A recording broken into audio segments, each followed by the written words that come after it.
मैं ना हिंदू हूं, ना मुसलमान, ना सिख और ना ही ईसाई।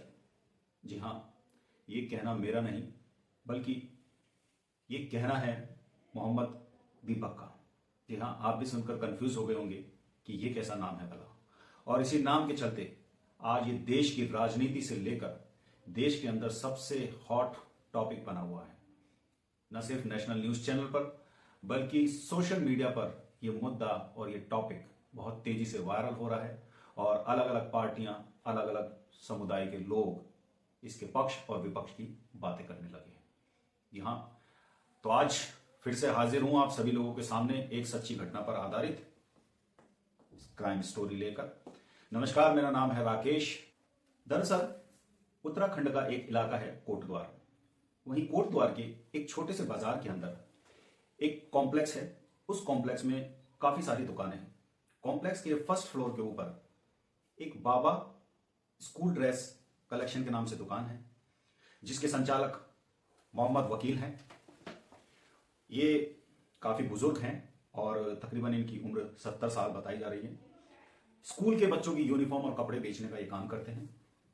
26 तारीख 2026 गणतंत्र दिवस, जब पूरा देश गणतंत्र दिवस की एक दूसरे को शुभकामनाएं दे रहा था, ये गणतंत्र दिवस का पर्व मनाया जा रहा था, न सिर्फ हिंदुस्तान में बल्कि पूरी दुनिया के अंदर, तभी उत्तराखंड के कोटद्वार में एक सामुदायिक घटना होती है। घटना इस प्रकार से है। दोपहर का वक्त था। 4 से 5 लोग जो कि अपने आप को बताते हैं कि वो बजरंग दल के सदस्य हैं, वो मोहम्मद वकील की दुकान पर आते हैं और वो कहते हैं कि हमें आपकी इस दुकान के नाम से ऐतराज है और हमने आपको पहले भी बोला था आप इस दुकान का नाम बदल लीजिए, लेकिन काफी वक्त हो चुका है, आपने दुकान का नाम क्यों नहीं बदला। मोहम्मद वकील कहने लगे कि भाई मेरी दुकान ये 30 साल पुरानी दुकान है, मैं आज से दुकान नहीं चला रहा और इस नाम से आपको तकलीफ क्या है। वहीं बजरंग दल के सदस्यों का कहना था कि यह हमारी धार्मिक आस्था के साथ खिलवाड़ है और इससे भ्रम पैदा होता है कि बाबा नाम हमारे हिंदुओं में इस्तेमाल होता है। हमारे काफी बाबा हैं जिनको ईस्ट हैं, जिनको हम बाबा उनके नाम के आगे लगाते हैं, तो इससे भ्रम पैदा होता है, आप अपनी दुकान का नाम बदल लीजिए। वहीं मोहम्मद वकील का भी कहना यही है कि भाई ना सिर्फ मेरा किसी समुदाय के लोगों की भावना को आहत करने का कोई सब नहीं रहा और ना ही ऐसा कुछ है, और मेरा ये दुकान का नाम पिछले 30 सालों से है और यहां तक कि जीएसटी नंबर भी जो मुझे अलॉट हुआ है वो इसी फर्म के नाम से रजिस्टर्ड है, तो ये नाम मैं नहीं बदल सकता। और जैसा कि आप कह रहे हो कि आपके गुरु ईस्ट जो होते हैं उनके नाम के आगे बाबा लगता है, वैसे ही हमारे पीर और पैगंबर होते हैं जिनके नाम के आगे हम बाबा उनको कहकर बुलाते हैं या पूजा करते हैं। तो दोनों पक्ष अपना अपना पक्ष रख रहे थे, दोनों समुदाय अपना अपना पक्ष रख रहे थे, लेकिन यहां मामला पेचीदा होता नजर आया। वाद विवाद बढ़ने लगा, बहसबाजी बढ़ने लगी। तो इसी कॉम्प्लेक्स के अंदर जो और भी दुकानदार थे वो भी इकट्ठा होने लगे। वो लोग भी इसी मुस्लिम समुदाय से आते हैं। अब यहां पर एंट्री होती है मोहम्मद दीपक। जी हां, अब आप सोच रहे होंगे ये कैसा नाम है। मोहम्मद दीपक जो कि पेशे से एक बॉडी बिल्डर है, उम्र तकरीबन 46 साल। मोहम्मद दीपक की इसी कॉम्प्लेक्स में टॉप फ्लोर पर एक जिम संचालित करते हैं। फिलहाल अभी उत्तराखंड प्रशासन की निगरानी में ये मामला चल रहा है, तो इसकी वजह से कुछ दिनों से ये जिम बंद है। अब मोहम्मद दीपक इस मामले में एंट्री करते हैं और वो बाबा के बचाव में आते हैं। वो कहते हैं कि भाई ये सबकी स्वतंत्रता है कि किसको किसकी दुकान का नाम क्या रखना है, वो खुद डिसाइड करेगा। आप इसमें कौन होते हैं और इनका या हमारा किसी भी समुदाय के लोगों को भटकाना या उनकी आस्था को खिलवाड़ करने का कोई मकसद नहीं है, और ये काफी पुरानी दुकान है। वही बात मोहम्मद दीपक ने बोली।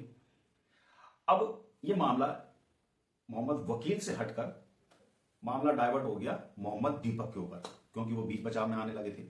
अब दीपक काफी हट्टे कट्टे बॉडी बिल्डर हैं और जैसा कि वो अपने आप को बोलते हैं कि मैं ना हिंदू हूं, ना मुसलमान हूं, ना सिख हूं, ना ईसाई हूं, मैं सबसे पहले एक भारतीय हूं और मैं पूरी तरह भारत का नागरिक हूं, और अगर मैं मर भी गया तो मुझे किसी को कोई जवाब नहीं देना। अगर मैं मरा तो मुझे सिर्फ और सिर्फ ऊपर जवाब देना है और मैं सही के साथ खड़ा हूं।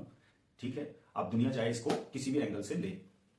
मोहम्मद दीपक जो कि मोहम्मद वकील का बचाव में उतरे, और भी एक दो आसपास के दुकानदार थे उसी कॉम्प्लेक्स के जो इस मामले में कूद पड़े। तो बात दुकान के नाम को बदलने से लेकर अब ये हो गया सामुदायिक एक बहस का मुद्दा, और दो समुदायों के बीच में हिंदू और मुस्लिम का ये मामला बन पड़ा और मामला इतना गंभीर हो गया कि उस टाइम तो गर्मा गर्मी हुई, तो इस मामले को जैसे तैसे आस पड़ोस के लोगों ने, प्रशासन के द्वारा इस मामले को शांत कराया गया। अब होता क्या है कि जब मोहम्मद दीपक का खुद का एक इंस्टाग्राम चैनल भी है और मोहम्मद दीपक के पास अलग अलग शहरों से अलग अलग लोगों के धमकी भरे कॉल और मैसेजेस इनके पास आने लगे कि हम देख लेंगे और तुझे हम बता देंगे और हम तुझे मार देंगे। इस तरह का, जैसा कि उन्होंने खुद ने दावा किया है मोहम्मद दीपक ने अपने इंस्टा हैंडल पर, कि मेरे पास पिछले कई दिनों से इस तरह की धमकियों भरे कॉल और मैसेजेस आ रहे हैं।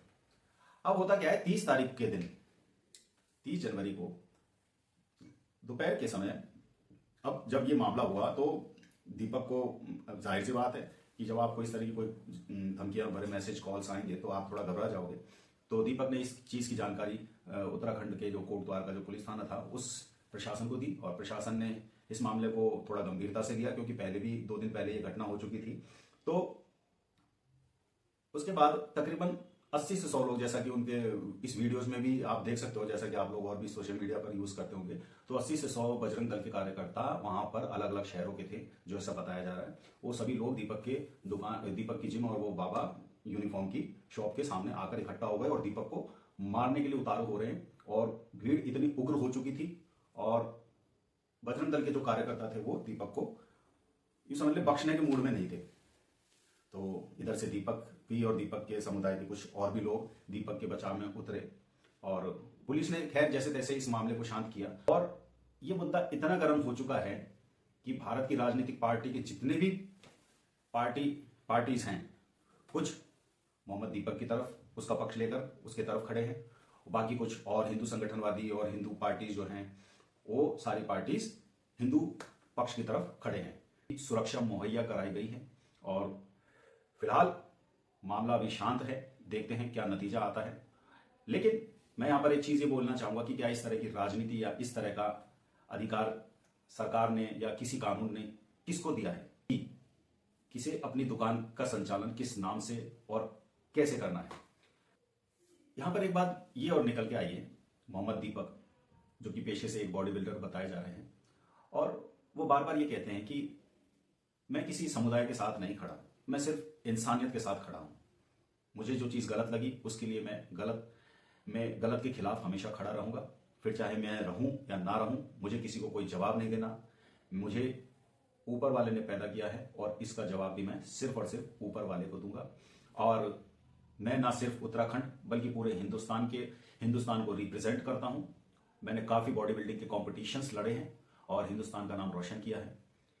तो ये थी आज की एक सच्ची घटना पर आधारित कहानी।